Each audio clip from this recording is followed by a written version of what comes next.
One of the things that I've really just been considering lately is the concept of risk versus reward. And I would, I'm probably lean more toward the riskier side of the spectrum, if you will. I've always been a risk taker. You've probably heard me say this before, but even when we were starting our first business at the age of 24, and I have, three little children, and Kara and I are just, recently married four years earlier. And we asked the question, what's the worst case scenario, or actually the way we said it was, what do we have to lose? And the reality was, at that point in time, I didn't have anything to lose. If it didn't work out, I mean, yeah, we had a little bit of money in a 401k that me and my business partner were going to pull. He actually had more money than I did, but it wasn't a lot. It wasn't a big sum. It wasn't anything that was going to, make the difference of our future retirement, or if we lost it, it was going to mean that, we didn't have time to start over or whatever. And so the question was, what do we have to lose? And the reality was, I didn't have anything to lose other than, like I said, a little bit of money in a 401k, because the reality was, if we started our own business and it didn't work out, I could always go to work. It's not like plumbers. I was a plumber by trade. It's not like plumbers are in low demand, especially ones that were, diligent and dedicated and actually showed up for work every day and could run crews. And even at the age of 24, at that point in time, I was, I had a pretty strong set of leadership skills. And even at the age of 24, I was running a crew of, 15 guys that were 3 times my age. And well, not 3 times. That was an exaggeration. 2 times my age.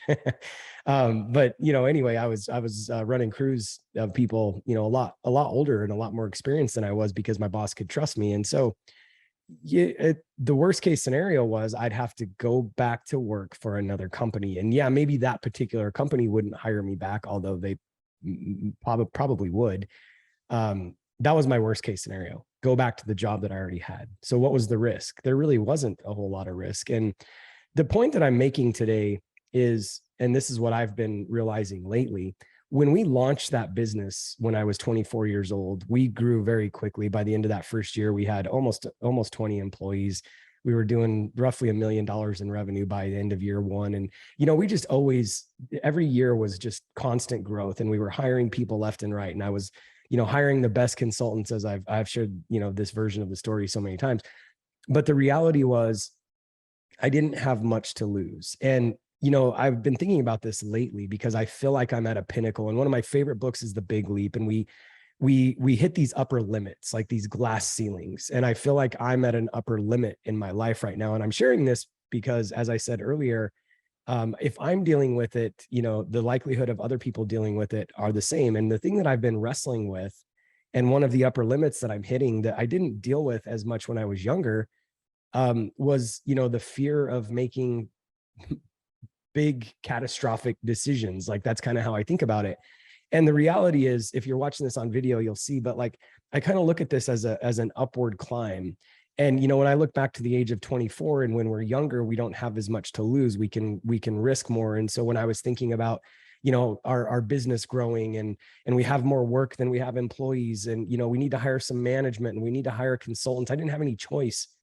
In my opinion, at that point in time, I didn't have any choice but to hire the best consultants, and hire, great leaders, and hire great managers, and just invest the money. And, I figured that the only way that we were going to increase in revenue, the only way that we were going to grow our company, was to invest in our people. Well, recently I've been, as I have more to risk, I have more at risk, because as I've gotten older and we've had levels of success, and we're focused more on the investment side, and actually making a return on our capital, which back in the day when I was running that business, it was just like, what do we got to do to keep up? I need to hire more people. I need to buy more equipment. I need to buy more trucks.